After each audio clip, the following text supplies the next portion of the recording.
Alors bonsoir, bienvenue dans le Web Journal de Radio-Québec, édition du 30 novembre 2020. On va faire aujourd'hui un récapitulatif de tout ce qui se passe depuis 2 semaines dans cette post-campagne présidentielle. Apparemment, tout ce dont nous avions parlé dans les jours qui ont suivi l'élection au sujet de la fraude électorale se confirme. Ce que Sidney Powell avait annoncé se confirme. Ça a été confirmé par le général McInerney, dont je vous ai parlé. Ça a été confirmé par le général Mike Flynn, dont je vous ai parlé.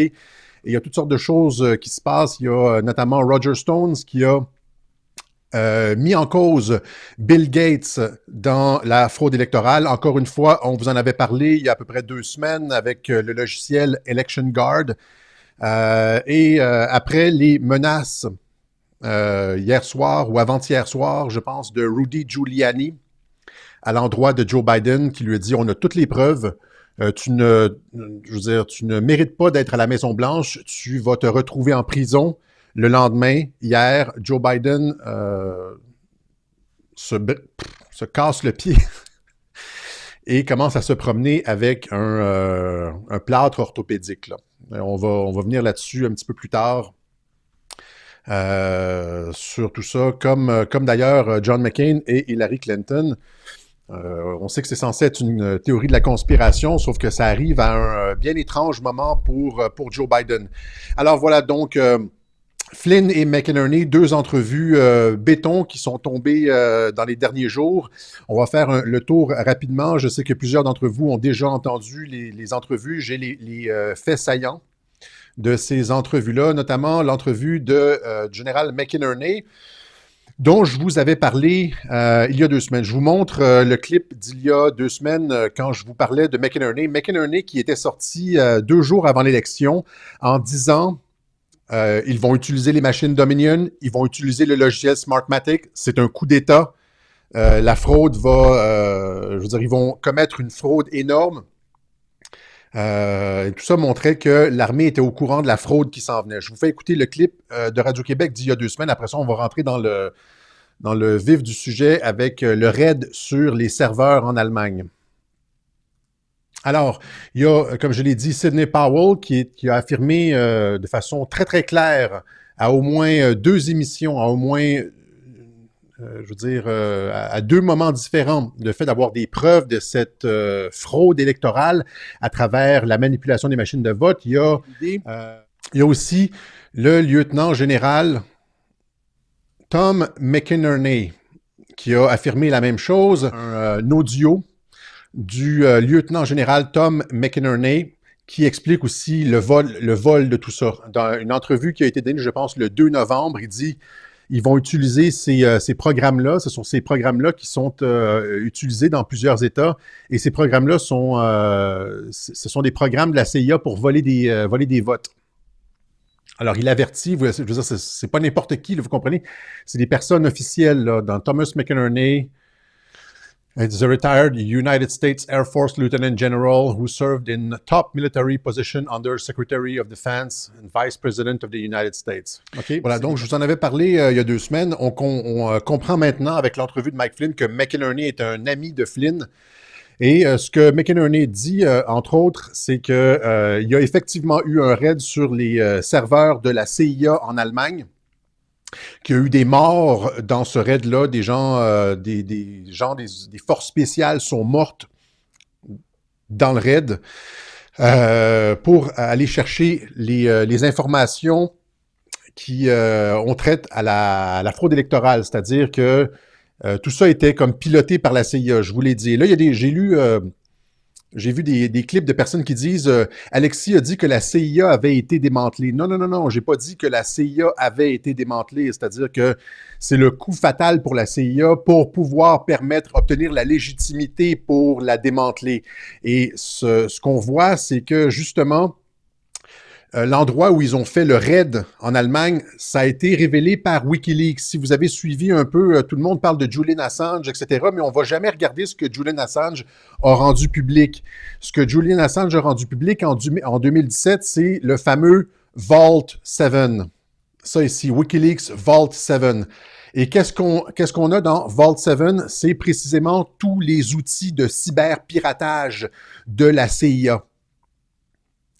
La dump, hein, le transfert d'informations de Wikileaks, la révélation de Wikileaks donnait au public accès à tous les outils qui sont utilisés par la CIA pour le cyberpiratage, le vol d'élections, etc. J'ai trouvé un article intéressant sur, ici, Deutsche Welle, Frankfurt used, en fait, ça fait juste parler de ce qu'il y avait dans le Wikileaks Vault 7, révélé par Julian Assange. Donc, Frankfurt used as a remote hacking base for the CIA. Donc, ce qu'il y avait dans Vault 7, c'est justement ça, c'est l'endroit où a eu lieu le raid des forces spéciales américaines, de l'armée américaine. Ils ont raidé, ils ont investi, ils ont fait un raid sur une base secrète de la CIA à Francfort. Et là, qu'est-ce que l'article de Deutsche Welle dit? Donc, WikiLeaks document reveals CIA agents were giving cover identities and diplomatic passport to enter the country. The base was used to develop hacking tool as part of CIA's massive digital arsenal. Donc, la base de Francfort était utilisée pour développer des outils de cyberpiratage à grande échelle par la CIA. On dit, WikiLeaks released a trove of CIA documents on Tuesday that it claimed revealed details of its secret hacking arsenal. Hein, the leaks purportedly revealed that top secret CIA unit used in Germany's city of Frankfurt am Main as the starting point for numerous hacking attacks on Europe. Donc, la base de Francfort était utilisée comme le point de départ de plusieurs attaques, cyberattaques partout en Europe, en Chine et au Moyen-Orient. WikiLeaks rapporte que les groupes qui travaillaient dans la base de Francfort utilisaient des chevals de Troie et d'autres logiciels malicieux à partir du consulat américain. Les documents révèlent que la CIA, les experts de la CIA travaillaient dans l'édifice sous couverture qui and included advice for life in Germany. Pas juste ça, d'autres trucs qu'on trouve dans Vault 7 de la CIA à propos de cette base de la CIA à Francfort. Tout ça c'est avéré, là. C'est pas un roman d'espionnage, là. C'est révélé par Wikileaks. Wikileaks, encore une fois, je répète ce que je répète souvent, Julian Assange et Wikileaks n'ont encore une fois, à partir d'aujourd'hui, à date d'aujourd'hui, jamais produit un faux document, contrairement aux médias là, qui mentent, qui n'arrêtent pas de vous dire qu'il n'y a pas de preuves, qu'il n'y a pas de preuves. Donald Trump fait des accusations sans preuves, alors qu'il y a des audiences à la télévision à chaque jour où est-ce que les preuves sont déposées. Il y a des sites où est-ce qu'il y a toutes les preuves qui sont cataloguées, homologuées. Et les médias continuent à dire qu'il n'y a pas de preuves. Donc, Wikileaks n'a jamais été pris à défaut. According to Wikileaks, the document revealed that the CIA could remotely activate smart television. Donc, ça indique ce que Julian Assange a déposé comme document, indique que la CIA était capable d'ouvrir les caméras de vos télévisions, évidemment les caméras de vos ordinateurs, un smartphone aussi qui était capable d'utiliser le micro de votre cellulaire, même si le cellulaire était fermé, etc. Donc, et était capable aussi de décrypter toutes les applications cryptées, tu sais, comme WhatsApp, Telegram, Signal, etc., etc. Donc, ils sont capables de rentrer dans tout ça. On nous dit que c'est des applications cryptées, mais ils sont capables de tout aller chercher. In a series of tweets, NSA whistleblower Edward Snowden said deliberately leaving vulnerabilities. Donc, ça confirme aussi tout ce que Edward Snowden disait. Donc, c'est ça qu'il y avait dans la base de la CIA en Allemagne, la base de cyberpiratage de la CIA en Allemagne, qui a été attaquée par les forces spéciales américaines. OK, donc c'est ce qui a été découvert dans CIA Vault 7. Voilà. Je vous fais écouter une partie de l'entrevue du général McInerney qui parle de ce raid. The U.S. Army, the U.S. Special Forces Command seized a server farm in Frankfurt, Germany, because they were sending this data from those 5 states or 6 states through the internet to Spain and then into Frankfurt, Germany. Donc, les forces spéciales ont été saisir les serveurs en Allemagne parce que les logiciels, Dominion, etc., envoyaient l'information par Internet. Ils étaient pas censés être connectés par Internet. Hein. Mais là, ils confirment que c'était connecté par Internet et que ça avait été envoyé Tout ça a été envoyé jusqu'à Francfort en Allemagne. Special Operation Forces seized that facility. So they have those servers. Ils ont les serveurs. Les forces spéciales ont capturé la base d'opération. And they know all this data they are provided. Did that go down without incident, by the way? Did that seizure go down without incident? Well, I've heard it didn't go down without incident. I haven't been able to verify it. I want to be careful in that. It's just coming out. But I understand my initial report is that there were U.S. soldiers killed in that operation. Alors, il dit, selon des rapports préliminaires, il y a des soldats américains qui sont morts lors de ce raid contre la base secrète de la CIA.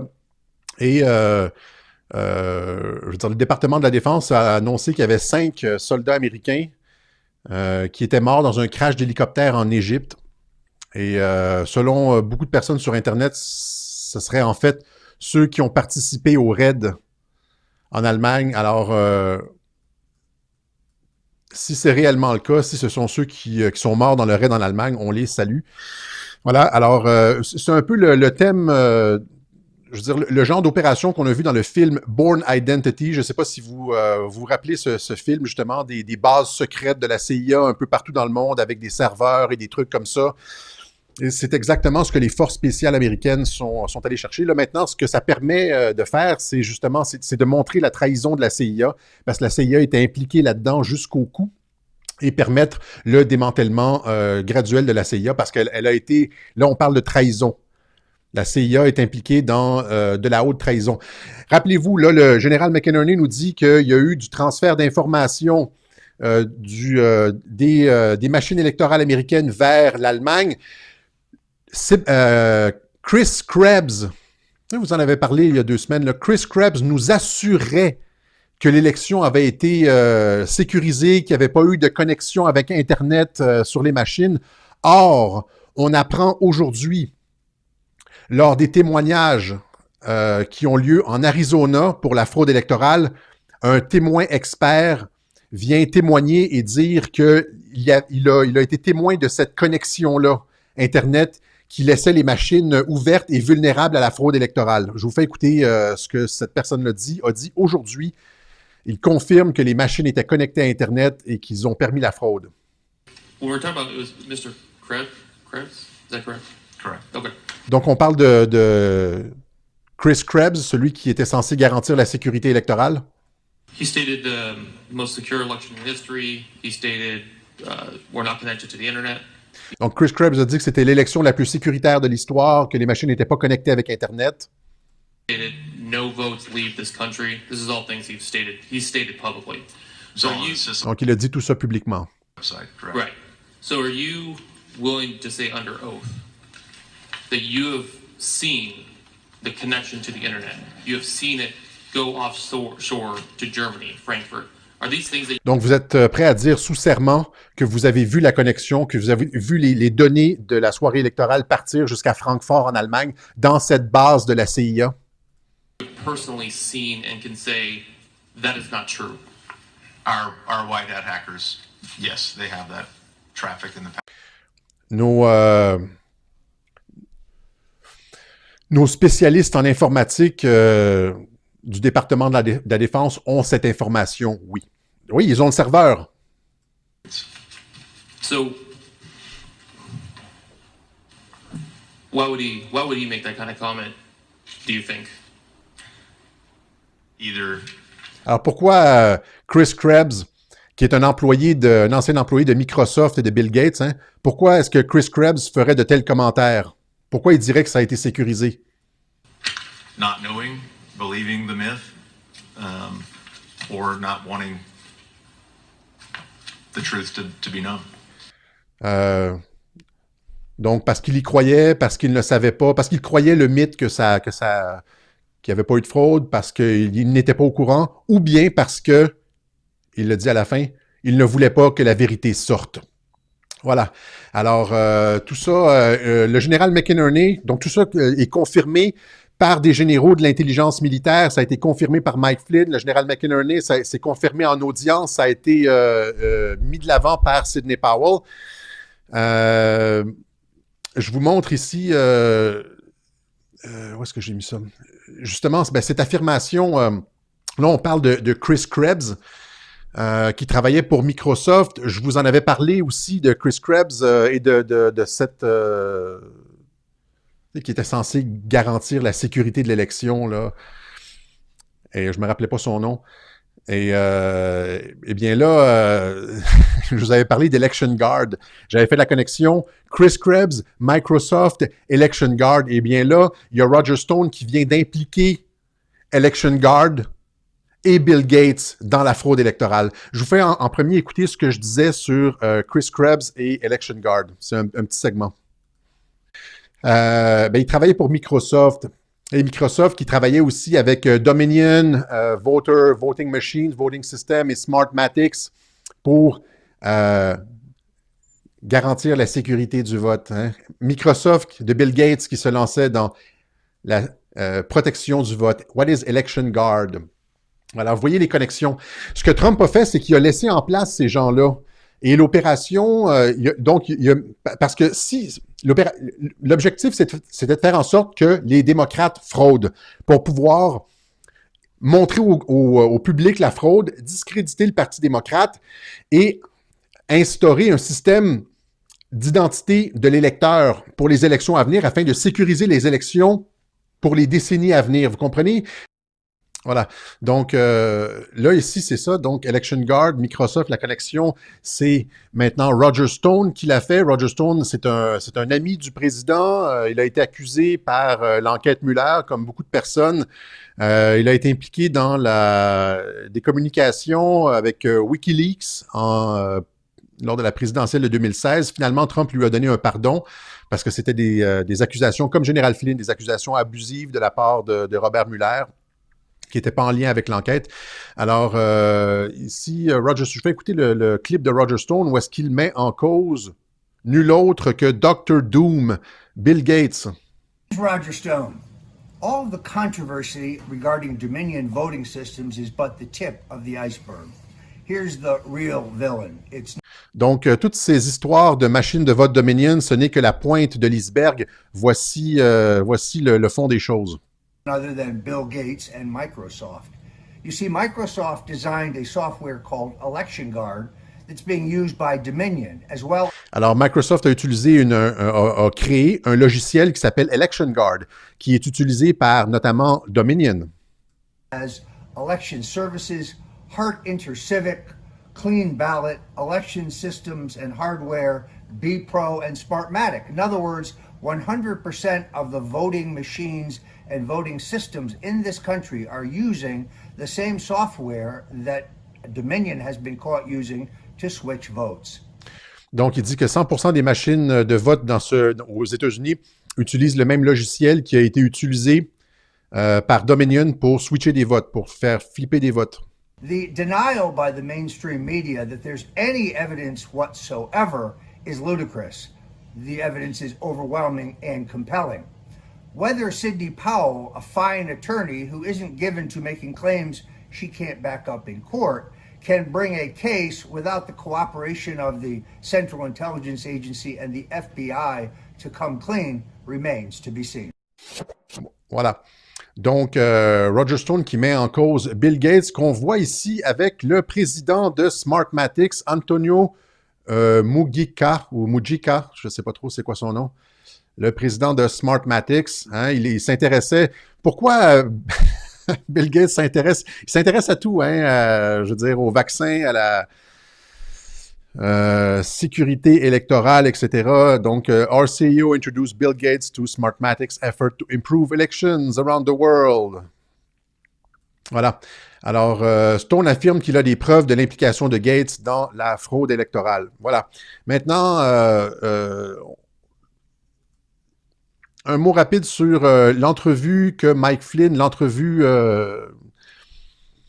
historique, on pourrait dire, que Mike Flynn a donnée. La première entrevue, après avoir reçu son pardon. Donc, il dit dans l'entrevue, je vais vous faire écouter, c'est à peu près 50 minutes d'entrevue. J'en ai sélectionné à peu près 1 minute. Donc, il dit, mais je vous résume l'ensemble de l'entrevue, il dit qu'il n'en revient pas de la couverture médiatique et du niveau de censure actuellement aux États-Unis. Il dit que c'est une menace au premier amendement, hein, la liberté d'expression et de rassemblement. Donc, c'est un problème constitutionnel. Il dit que c'est un coup d'État pour tenter de démettre le président Trump de ses fonctions. En commençant, là, il dit, ça fait longtemps qu'ils sont à l'œuvre. Ils ont commencé avec la collusion avec la Russie il y a 4 ans. Et là, il continue avec cette histoire, avec la tentative de coup d'État contre le président en fraudant massivement, je veux dire, avec les médias sociaux, les machines de vote Dominion, etc. Une autre tentative de le sortir de là parce que Trump dérange, il va faire le nettoyage, il va assainir le marais. Il dit que le président peut gagner de façon non équivoque sans une tonne de procédures judiciaires et qu'il va gagner la Pennsylvanie, l'Arizona, la Georgie, le Nevada, le Michigan et probablement le Wisconsin aussi. Il dit que les machines de vote Dominion et le logiciel Smartmatic qui viennent de pays étrangers, dont le Venezuela, le Canada, etc., et qui sont contrôlés depuis l'étranger, constituent une menace à la sécurité nationale des États-Unis. Et il affirme finalement, il confirme ce que tous les avocats de Donald Trump, incluant Lin Wood et aussi Sidney Powell, etc., ont dit, c'est-à-dire qu'on m'a demandé aujourd'hui sur une échelle de 1 à 10 quelles sont les chances du président Trump de remporter l'élection et j'ai dit 10. Il est certain que Trump va remporter l'élection parce que la preuve est accablante. Ce sera Donald Trump. Donc, je n'ai aucun doute sur ce fait. Il dit il a gagné l'élection haut la main dans un raz-de-marée, probablement entre 350 et 400 votes du collège électoral. Je vous fais écouter la section de Mike Flynn. And it's all, to me, it's all positive. I was asked today on a scale of 1 to 10 who will be the next president, and I said 10, it'll be Donald Trump. It'll be President Trump. There's no doubt in my mind. There's no doubt in my mind that he won this election hands down in a landslide, probably somewhere between 350 and 400 electoral college votes. The electronic vote did not achieve the result that they needed on the 3rd of November, on Tuesday, the 3rd of November. The electronic vote did not achieve. The system was not, the systems were not set up in a way to get the vote count to where it needed to be. Donc, il confirme ce que j'ai déjà expliqué dans un autre web journal, c'est-à-dire que le système, c'est confirmé par plein de personnes maintenant, c'est-à-dire que quand ils ont arrangé le système Smartmatic, ils ne s'attendaient pas à avoir un vote de Trump aussi fort. Et le vote de Trump est sorti tellement fort qu'il a fait crasher l'algorithme de Smartmatic, de sorte qu'ils ont dû arrêter le décompte dans 5 États clés pour pouvoir aller remplir manuellement là, les machines, réajuster l'algorithme. Et c'est là qu'on a vu à la télévision des chiffres pour Trump qui disparaissaient. On faisait tomber le nombre de votes pour Trump tombait, le nombre de votes pour Biden augmentait d'un coup sec. C'est ça qui s'est passé là. Ils ont fait crasher l'algorithme. La machine n'a pas été conçue pour absorber, corriger un raz-de-marée comme celui-là. At the same time, kind of hiding how they were doing it, mixing numbers and such and doing it. They realized, okay, we have to stop. We have to shut down. Unheard of, unprecedented. And then Vice President Biden goes to bed. Voilà. Alors, donc, encore une fois, le chiffre d'à peu près 400 votes du collège électoral est confirmé par Mike Flynn. Donc, c'est des avocats, c'est des généraux qui confirment tout ça. Ils ont la preuve, ils ont les serveurs, ils ont la preuve aussi que les machines étaient ouvertes, qu'il y avait une connexion entre les États-Unis, le Continental United States et les serveurs en Allemagne. Ils ont toutes les preuves électroniques de tout ça. Et c'est la raison pour laquelle ils sont certains que Trump sera réélu. Trump était au courant. On se demandait pourquoi il jouait au golf le matin. On voit souvent les journalistes insignifiants dire, comme Frédéric Arnould, Trump joue au golf. Ben oui, c'est parce qu'il n'y a pas, comme Sidney Powell l'a dit, il n'y a pas à rien faire. C'est l'intelligence militaire qui fait tout. Il a relâché le Kraken, a dit Sidney Powell. Et là, qu'est-ce que le Kraken? On sait maintenant, c'est encore une fois, c'est le général McInerney qui a expliqué qu'est-ce que le Kraken. Je vous le montre ici, McInerney Kraken. C'est une unité, un bataillon de l'intelligence militaire américaine spécialisée dans les opérations de fraude électronique. Special Operations Forces seized that facility. So they have those servers. And they know all this data they are provided. Did that go down without Now- incident, by the way? Did that seizure go down without incident? So that's the very worrisome thing. Did that occur because of what the U.S. Army, the U.S. Special Forces Command seized a Ah, je pense que j'ai mal coupé l'extrait, mais en tout cas, dans la même entrevue, McInerney dit, il dit c'est quoi le Kraken? C'est le 305e bataillon d'intelligence militaire qui est basé à Fort Huachuca. Fort Huachuca, en Arizona, est un endroit justement où Mike Flynn a été stationné, a été positionné pendant quelques années. Donc, et qu'est-ce que c'est finalement le 305e bataillon d'intelligence militaire? Ben, c'est le pendant militaire de la base de Francfort en Allemagne. C'est-à-dire qu'en Allemagne, tu as la base de la CIA qui est spécialisée dans les opérations de piratage, de cyberpiratage. Et aux États-Unis, tu as l'intelligence militaire qui est le contrepoids de ça. Et c'est le 305e bataillon d'intelligence militaire qui a pris la CIA la main dans le sac. Et ils ont les serveurs et ils ont toutes les preuves. Voilà. Alors, c'est ça. Donc, tout ça, ça nous amène à beaucoup de confiance de la part des représentants de Donald Trump, indépendamment. Arrêtez de regarder les médias. Je veux dire, les médias ne vous rapportent que des nouvelles tronquées sur ce qui se passe. Ils ne couvrent aucun fait. Ils ne montrent aucune preuve. C'est un coup de bluff médiatique. Là, je suis inondé de courriels de personnes qui me disent « Rassure-moi, Alexis, ça va mal parce que vous regardez les médias. » Vous n'allez pas chercher l'information là où ça compte. Je me rappelle, c'était en 2018, justement. En 2018, lors de la rencontre, c'est-tu en 2018 ou en 2019? Lors de la rencontre de Trump et Poutine, j'avais reçu le même genre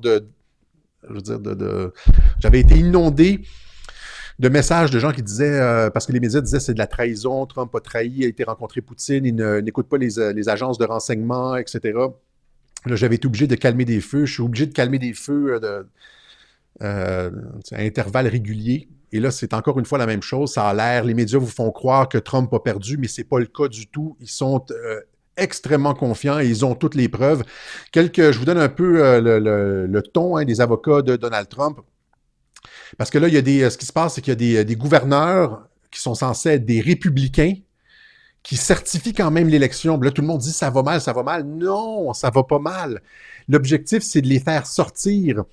Parce que, je l'ai déjà dit, la raison pour laquelle Sidney Powell est sorti un peu du giron du président Trump, c'est parce que la fraude électorale, c'est des deux côtés. Il y a le marais, ça inclut autant des républicains que des démocrates.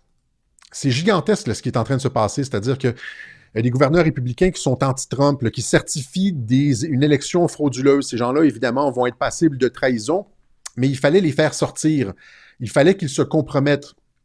Donc, tout cet épisode de hameçonnage permet de faire sortir les traîtres de leur cachette. Donc, on s'attaque, c'est gigantesque ce qui est en train de se passer. On voit tous ceux qui participent à la fraude, là, les médias, vont sortir perdants de tout ça. La CIA, le FBI vont sortir perdants de tout ça. Le FBI qui a tenté de piéger Trump avec cette histoire de collusion avec la Russie. La CIA qui est impliquée dans cette histoire de fraude électorale, les serveurs à Francfort. Tous les médias sociaux qui censurent. Les républicains qui, malgré la preuve évidente, donnent des coups de couteau dans le dos de Donald Trump. Donc, tout ça, c'est en train, et tout ça va être réglé finalement. C'est pour ça que c'est long, c'est une grosse opération, c'est gigantesque. Puis vous dites pourquoi ça aboutit pas? Pourquoi ça aboutit pas? Parce qu'il faut montrer au peuple américain qui sont les traîtres. Et là, on a vu le gouverneur de la Pennsylvanie, Kemp, qui est un traître, et aussi le gouverneur de l'Arizona qui certifie, qui n'a pas voulu entendre la preuve sur les machines de vote Dominion et qui certifie lui aussi l'élection. Donc, les traîtres doivent se manifester. Ils sont tenus par l'État profond, avec des histoires probablement de pédophilie, comme d'habitude. C'est Jeffrey Epstein. Les médias qui nous disent, il y a encore une fois à Radio-Canada, il y avait un article il y a quelques jours qui parlait de QAnon, des histoires de pédophilie. C'est parce que, oui, c'est l'affaire Epstein. Ils ne couvrent pas l'affaire Epstein, ils cachent les histoires de pédocriminalité. Il y en a, c'est dans les journaux. C'est-à-dire qu'eux autres vont publier une nouvelle sur Epstein, les réseaux pédophiles d'Epstein qui vont jusqu'en France, etc. Puis après ça, ils vont publier un article disant « Non, non, non, non, c'est de la théorie de la conspiration », alors qu'on fait juste référer à leurs articles à eux. En utilisant les articles des médias, on se fait attaquer de conspirationnistes. C'est ça qui est bizarre, tu sais. Mais on sait que, justement, l'opération de Jeffrey Epstein, c'est une opération de chantage politique. Il y a des républicains qui sont tenus, les médias sont tenus. C'est comme... Tu sais, c'est ça le marais, essentiellement. Et donc, c'est ce que dit Lynn Wood. Là. Il dit ici, l'avocat de Donald Trump, il dit « Il y a littéralement des millions de raisons pour lesquelles Brian Kemp, le gouverneur de la Georgie, le secrétaire d'État de la Georgie, cache la vérité. Aucun de ces deux personnages ne dort bien la nuit. Il ne devrait pas non plus. La justice s'en vient. » Il dit aussi, ici... Ça, c'était aujourd'hui, là.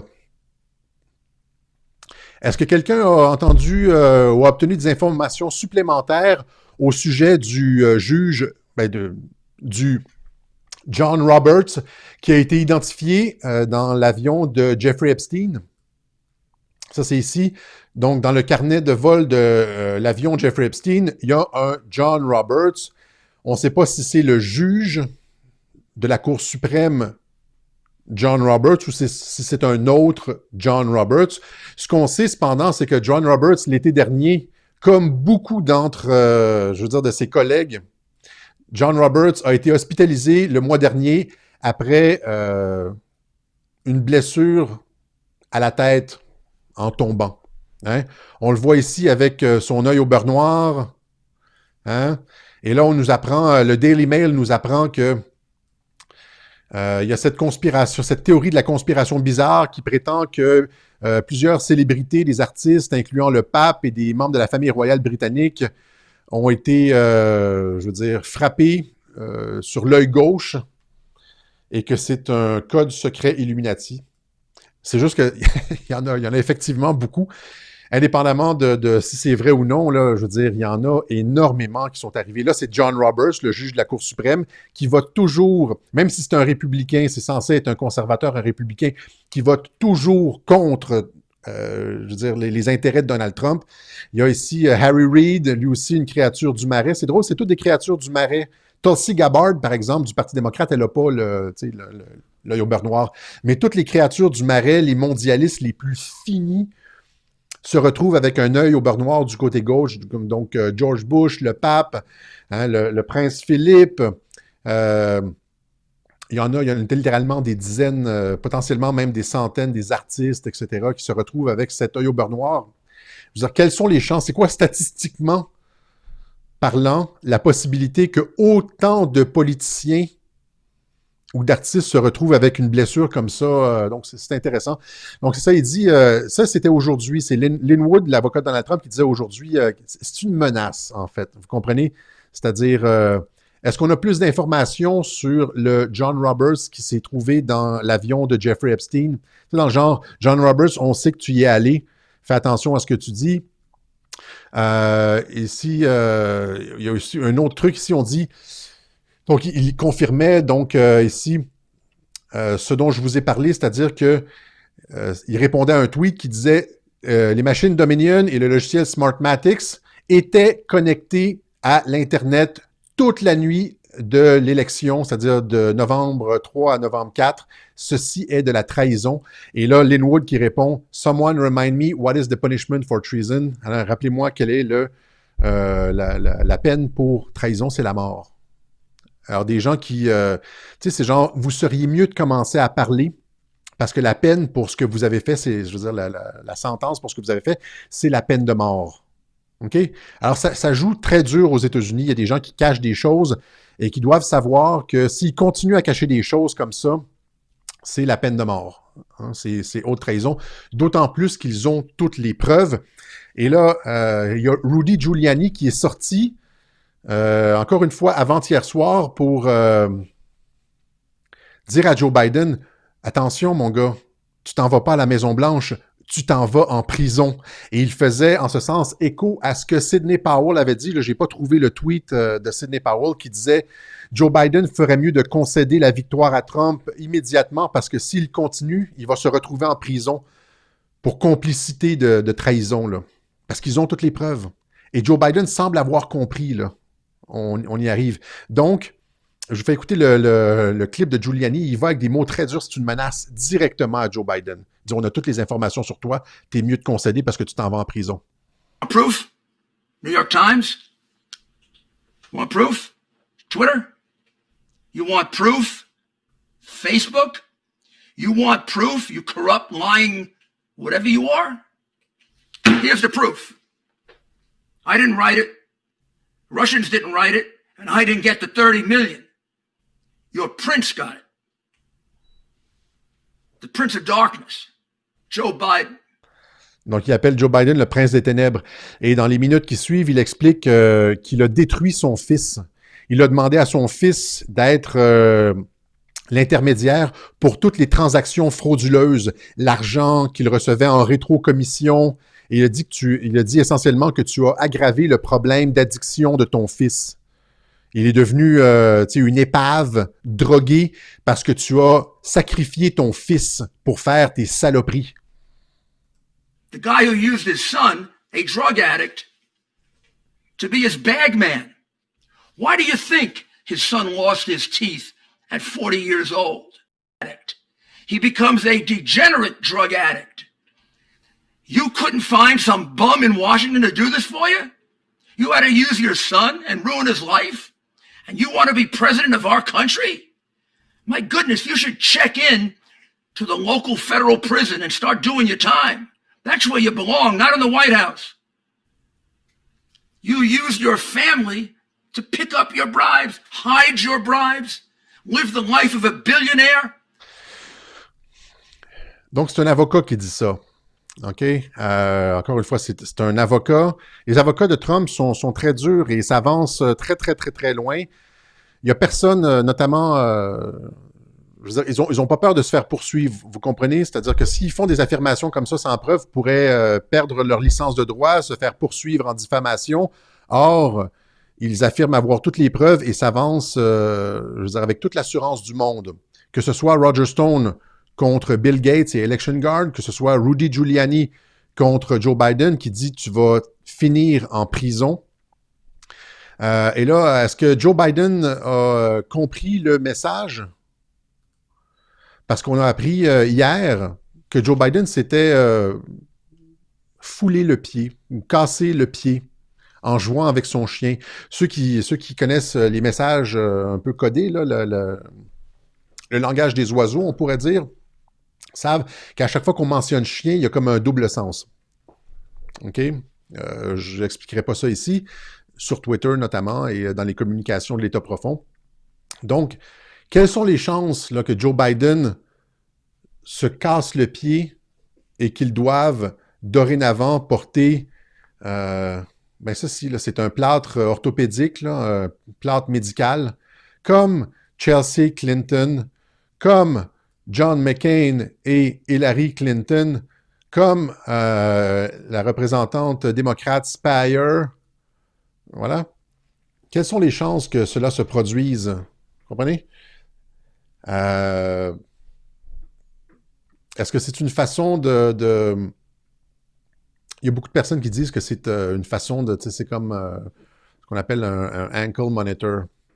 Donc, est-ce que Joe Biden est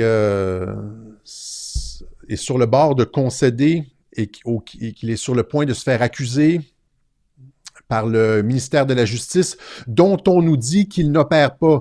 Trump, dimanche dernier, à Maria Bartiromo, Sunday Futures, disait « Où est le département de la justice? Où est le FBI? Ils ne font rien avec la fraude. » Et vous savez qu'est-ce qui se passe? À chaque fois que Trump dit ça, à chaque fois que Trump dit « Jeff Sessions ne fait rien, comment ça se fait que le ministère de la Justice ne fait rien? » Mais on sait qu'il y a des trucs qui se passent en coulisses, justement. Tu sais, c'est comme Sun Tzu, là, c'est regarder cette main ici pendant qu'ils opèrent en coulisses. Alors que Trump se plaignait de Jeff Sessions, il avait ouvert comme plein d'enquêtes secrètes, dont l'enquête Durham. Donc, il faisait le travail de Donald Trump, mais Trump se plaignait de lui. Alors là, Trump qui se plaint du FBI et du département de la justice, c'est probablement parce qu'ils sont très actifs en coulisses. D'où peut-être cette... je ne sais pas comment l'appeler, là.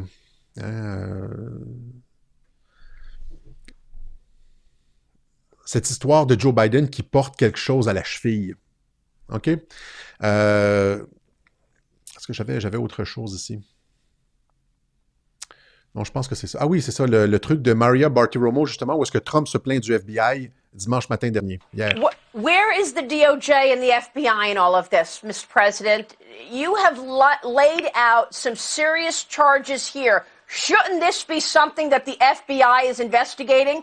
Are they? Missing in Is the action. DOJ investigating? Missing in action. Kent. Alors, est-ce que le FBI et le département de la justice sont en train d'enquêter sur la fraude? Il dit ils sont missing in action. Hein? Ils sont, on ne sait pas où est-ce qu'ils sont, perdus au combat. Tell you where they are. I ask, are they looking at it? Everyone says yes, they're looking at it. Look, where are they with Comey, McCabe, and all these other people? You know, I said I'll stay out of it. I wish I didn't make that statement. There's no reason really why I have to. Voilà.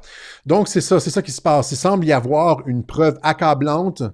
L'intelligence militaire a effectivement fait un raid sur un serveur, sur une base secrète de la CIA en Allemagne, d'où elle a pris les serveurs, elle a saisi les serveurs, qui sont une preuve dont les experts nous disent qu'elle démontre le lien, que le fait que les machines étaient ouvertes, que les données ont été transférées en Allemagne, etc. Donc, comprenez, et là, les accusations très dures de Lynn Wood et de Rudy Giuliani, de Roger Stone contre ceux qui font la fraude. Et là, Joe Biden qui se retrouve avec un bracelet électronique à la cheville. On n'a pas de preuves. On n'est pas sûr à 100%. À 100%, c'est juste que... Quelles sont les chances qu'il se brise le pied comme Hillary Clinton, alors que ce sont tous des personnes qui sont accusées de trahison? Hillary Clinton a été ciblée par Trump, accusée de trahison. John McCain était ciblé par Trump, accusé de trahison. Joe Biden était ciblé par Trump, accusé de trahison. Ils se retrouvent tous avec une fracture au pied et ce qui semblait être un bracelet électronique. Comme je vous dis, on n'a pas de preuves à 100%, sauf que c'est juste que quelles sont les chances que les trois principaux accusés se retrouvent tous avec une blessure au pied et ce genre de botte? Et surtout à ce moment-ci de l'élection, alors que Giuliani vient de lui dire « Tu t'en retrouves en prison si tu continues à persévérer dans la fraude. » Parce que c'est de la trahison rendu là. US Code 18. OK, trahison, et ça encourt la peine de mort. Alors, si c'est réellement le cas, on va le savoir. On ne le sait pas, on va le savoir. C'est-à-dire que très rapidement, Joe Biden devrait concéder. Devrait concéder la victoire de lui-même. Parce que les preuves sont accablantes. Voilà. Alors, voilà, ça complète ce que j'ai pour vous aujourd'hui. Est-ce que j'avais autre chose? Non, je pense que c'est tout.